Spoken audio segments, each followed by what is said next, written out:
नमस्कार। ज्ञानका कुरा भाग 10 मा यहाँहरूलाई स्वागत छ।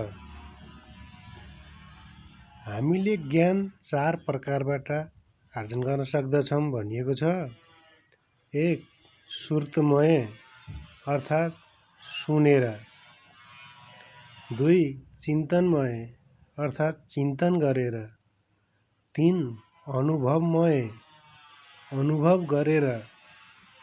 4. भावनामय अर्थात् ध्यान गरेर ज्ञानको उदय हुन्छ। धेरै जान्न खोज्नुभन्दा जति जानिएको छ त्यसलाई जीवनमा उतार्ने प्रयत्न गर्नुपर्दछ। जबसम्म ज्ञान क्रियात्मक हुँदैन तबसम्म त्यसको केही मूल्य हुँदैन। त्यसैले ज्ञानलाई शब्द रूपमा मात्र रहन नदेऊ, त्यसलाई क्रियात्मक बनाऊ।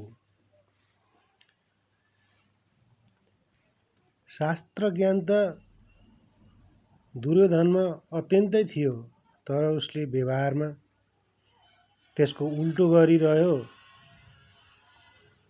युधिष्ठिरसँग शास्त्र ज्ञान कम थियो, तर जति जानेका थिए उनले त्यसलाई अक्षरश पालना गरेर व्यवहारमा उतारेका थिए। त्यसैले जुवाको खालमा युधिष्ठिरले हारे पनि लडाईँमा उनले जिते, उनको विजय भयो।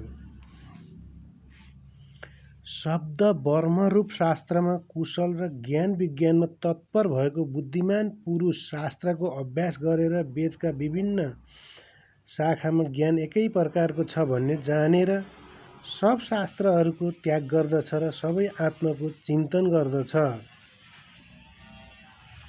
शास्त्रको विषयमा पक्ष विपक्ष भएर तर्क वितर्क गर्ने होइन, त्यसको वास्तविक अर्थ पत्ता लगाउन कोसिस गर्नुपर्छ।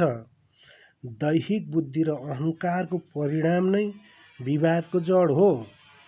केवल शास्त्र ज्ञानले मात्र केही लाभ छैन। दृढ विश्वास र बडो निष्ठापूर्वक तन, मन, धन अर्थात् पञ्च प्राणादि ईश्वरप्रति अर्पण गरेर प्रभुप्रति शरणागत हो। प्रभुलाई नचिनी र प्रभु कृपा बेगर शास्त्र पढेर मात्रै संसार चिनिँदैन। संसार त एउटा गहन विचार मात्रै हो, यो त निरन्तर बगिरहने विचार मात्रै हो। प्रभु पाउन शास्त्र ज्ञानको धेरै जरुरत छैन। जति बढी पढ्यो उति शङ्का उपशङ्काहरू बढ्दै जान्छन्, शब्द जालमै हराइन्छ। त्यसैले प्रभुमा श्रद्धा विश्वास प्रेम राखेर गुरुको शिक्षा शिरोधार्य गरी आफ्नो कर्म गर्दै प्रभुको चिन्तनमा लागिरहनुपर्छ। मनलाई स्थिर गरेर कर्महरू गर्दै रहनुपर्छ। शास्त्र धेरै पढ्नेलाई बौद्धिक अहङ्कार हुन्छ। झुटो ज्ञानको अहङ्कारले पतन गराउँछ। ठुला पण्डितहरू ठुला मूर्ख पनि बन्न सक्छन्। आफ्नो अमूल्य समय शङ्का उपशङ्कामा खेर फाल्दछन्। आफ्नो ज्ञानलाई वाक्कटुतामै सीमित राख्दछन्, व्यवहारमा उतार्दैनन्। बौद्धिक प्रदर्शन मात्रै गर्दछन्, जुन ईश्वर समक्ष जाने उल्टो बाटो हो। त्यो त विद्वान कहलिएकाहरू भन्दा अनपढलाई बाटो देखाउन सजिलो हुन्छ। उनीहरूले कहलिएका विद्वान भन्दा चाँडो भगवत प्राप्ति गर्न सक्छन्। शास्त्र ज्ञान शङ्कालु व्यक्तिका लागि मात्रै हो। सत्य के हो? पढेर र बयान गरेर होइन, परम सत्य त अनिवर्चनीय छ। धेरै पढ्नाले भगवानबाट धेरै टाढा पुगिन्छ। त्यसैले कम पढ्नुहोस्, धेरै अभ्यास गर्नुहोस्। सच्चा ज्ञान ध्यानबाट आउँछ, पुस्तक पढेर कुरा गरेर आउँदैन। मनुष्यको चित्तमा जति प्रकारका भावहरू उदय हुन्छन् नि, त्यति शब्दहरू त कुनै पनि भाषामा छैनन्। आफूले पनि खोजेको अर्थको नजिक नजिक पुग्ने मात्र हो। यसैले गुरुले शब्दमा होइन आत्मसञ्चार गरी शिष्यलाई ज्ञान दिनुहुन्छ। शास्त्रको शब्द अपुरो छ। वेदान्त विचारको बेलामा शब्दहरूको जालमा नफस्नुहोस्। शास्त्रको अध्ययन मात्रै गर्नाले अहङ्कार मात्रै बढ्छ। बुद्धि भनेको बौद्धिकताको थोत्रो प्रदर्शन मात्र हो। जो आफूलाई शास्त्र जान्ने उत्तम मानिस मान्दछ, शास्त्रको व्याख्या गर्न कुशल छ, पढ्छ पढाउँछ पनि, तर सदा विषय चिन्तन गर्छ र विषयले बाँधिएको छ भने त्यो ज्ञानबन्धु हो। त्यसलाई अर्थशिल्पी पनि भन्दछन्। यस्तो ज्ञानबन्धु हुनुभन्दा त बरु अज्ञानी हुनु बेस छ। जस्तो कुनै रोगी मानिस म निरोगी छु भन्छ र वैद्यकहाँ गएर औषधि गर्दैन भने त्यो रोग मुक्त हुँदैन। ज्ञानबन्धु मलाई ज्ञान प्राप्त भएको छ भन्छ र साधुजनको सङ्गत र सत्शास्त्रको श्रवण गर्दैन, त्यसैले त्यो अँध्यारो खाडलमा खस्छ। त्यसकारण ज्ञान उत्पन्न नभएसम्म आत्मपरायण हौ, अभ्यास गर, यत्न गर, प्राण रक्षाको निमित्त शुभ व्यवहारद्वारा जीविका चलाऊ र ब्रह्म जिज्ञासाको लागि प्राण धारण गर। सत्शास्त्र सुनेर पनि विषयतिर लाग्छ भने त्यो बडा अभागी हो। महापण्डित छ तर तृष्णासहित छ भने त्यसलाई परम मूर्ख जान्नु। त्यस्तालाई कहिल्यै पनि बोध प्राप्त हुँदैन। जसरी जति जति रात घट्दै जान्छ त्यति त्यति दिन बढ्दै जान्छ, जति जति रात बढ्दै जान्छ त्यति त्यति दिन घट्दै जान्छ। त्यस्तै गरी जति जति तृष्णा बढ्दै जान्छ त्यति त्यति ज्ञानबाट टाढा भइन्छ, ज्ञान प्राप्त गर्न अत्यन्तै कठिन हुन्छ। जति जति तृष्णा घट्दै जान्छ त्यति त्यति बोध प्राप्ति हुँदै जान्छ, सुगम हुँदै जान्छ। जोसँग आफ्नो बुद्धि हुँदैन भने त्यस्ताले धेरै शास्त्रहरू श्रवण गरेको भए पनि शास्त्रको तात्पर्य थाहा पाउन सक्दैनन्। जो वेद शास्त्र ग्रन्थको श्लोकहरू कण्ठस्थ गर्दछ तर त्यसको यथार्थ तत्त्व नै बुझ्दैन भने उसले योग शास्त्र कण्ठ गर्नु नै व्यर्थ छ। शास्त्र पढेर त्यसको अभ्यास भएन भने निरर्थक छ। अभ्यास बिनाको वेद अध्ययनको अर्थ छैन। शास्त्र अध्ययनले पाप मुक्ति हुँदैन, त्यसबाट त ज्ञान प्राप्त हुने हो, उपदेश मात्र मिल्ने हो। वेदको वाक्यको अर्थ पत्ता लगाउनेतिर भन्दा तपद्वारा प्रभुको साक्षात्कार गर्नुपर्छ। धेरै पढ्नाले मात्र ज्ञान प्राप्त हुँदैन, साधना गर्नुपर्छ। ब्रह्मविद्यासँगै ब्रह्मचर्य पालना पनि गर्न सक्नुपर्छ। बुद्धिजीवी व्यक्ति हत्तपत्त कुनै कुराको पनि विश्वास गर्दैनन्। उनीहरूलाई आफ्नै बुद्धिमाथि विश्वास हुन्छ। गुरुप्रति विश्वास गर्दैनन्, आफ्नै बुद्धिमाथि भरोसा हुन्छ। उनीहरूलाई आफ्नो बुद्धिमाथि खुबै विश्वास हुन्छ। जो व्यक्ति सबै कुरा आफ्नो अनुभवबाट सबै कुरा जान्न खोज्दछ त्यस्ताको लागि धेरै झन्झट छ, बाटो कठिन छ। नजानिकन त काम चल्दैन, तर उसको बुद्धिले के मात्र जान्न सक्दछ जुन कुरा बुद्धि र तर्कभन्दा पर छ। यसैले तर्क र बुद्धि लडाउन छाडी भगवानमा विश्वास गर्नुपर्दछ। तार्किक मानिसले विश्वासमा ज्यादा बल दिने कुरालाई उल्टा सम्झन्छन्।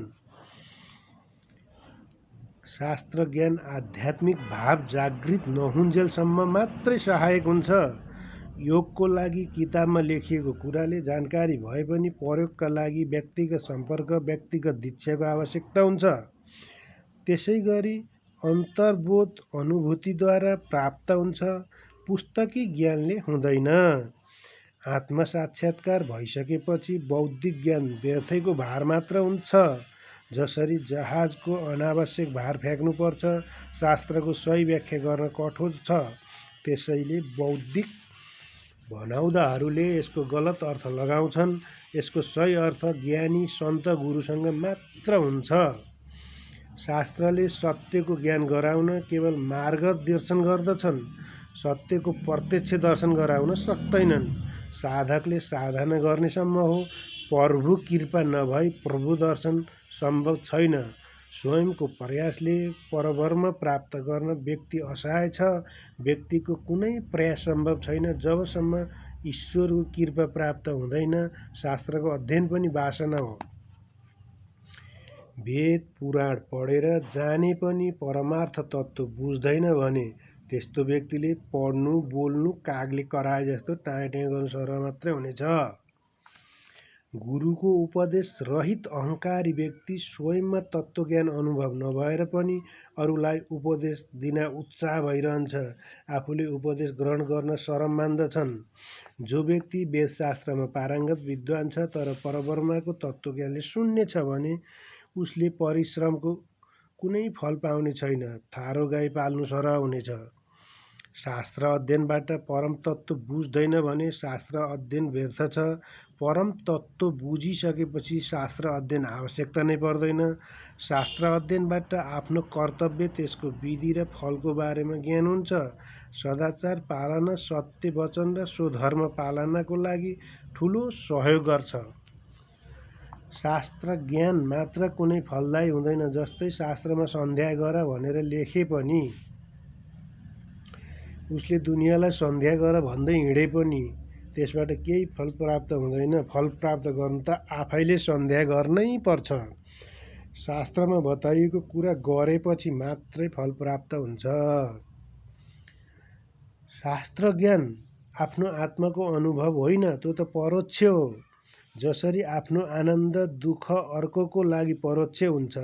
जसरी विदेशबाट फर्केको छोराले विदेशको बारेमा बतायो भने पनि बाबुको लागि त्यो परोक्ष हुन्छ। सुन्नेको आँखाको अनुभव होइन त्यो। अनुशासन चाहिँ पालना नगर्ने तर सारा वेद पुराणका कुरा गर्ने व्यक्ति कहिल्यै पनि धार्मिक बन्न सक्दैन। जसरी कदम चाहिँ नचाल्ने हजारौँ मिल टाढाका कुरा गर्ने मानिस जहाँको तहीँ रहन्छ। पाक शास्त्र कण्ठ गर्दैमा भोक मेटिँदैन, धर्मशास्त्र कण्ठ गर्दैमा धार्मिक बनिँदैन। भोजन गरेमा मात्र भोक मेटिन्छ, सत्कर्म गरे मात्र धार्मिक बनिन्छ। शिक्षाको सार भनेको मनको एकाग्रता प्राप्त गर्नु हो, तथ्यको सङ्कलन होइन। शास्त्रमा उल्लेख गरिएको ब्रह्म सम्बन्धी विचार, मन्त्र, तीर्थ, ब्रह्मज्ञानका सामु निम्न कोटिका छन्। बिना अनुभवजन्य विद्या व्यर्थ छ। बिना अनुभव पाण्डित्य छाटेर प्रवचन गर्नुको पनि कुनै अर्थ छैन। अनुभवजन्य ज्ञान नै श्रेष्ठ छ। ज्ञानलाई अनुभूतिमा नआएको कोरा विधाको पछि लाग्नु हितकर हुँदैन। ज्ञानलाई पनि दुई भागमा बाँडिएको छ, उत्तम र निम्न। वेदशास्त्रको ज्ञानलाई निम्न कोटिमा राखिएको छ। यसलाई अपराविद्या भनिन्छ। परब्रह्मको ज्ञान हुनु उत्तम कोटिको ज्ञान हो। यसलाई पराविद्या भनिन्छ। ब्रह्मको ज्ञानद्वारा नै संसारी बन्धन चुडिन्छ, प्रारब्धहरू मेटिन्छ। असल कर्मले मात्र बन्धन छुट्दैन। असल कर्मले पुण्य आर्जन हुन्छ। ईश्वरको भक्ति, मन्त्र, जप, कीर्तन, प्रभुप्रति समर्पित गर्नाले मन शुद्ध बनाउँछ। शुद्ध मन ब्रह्मज्ञानको लागि उपयुक्त हुन्छ। तर ज्ञान नभई अन्य जुनसुकै कार्यले पनि बन्धनबाट मुक्ति प्राप्त हुँदैन। ब्रह्मज्ञान बराबर केही छैन।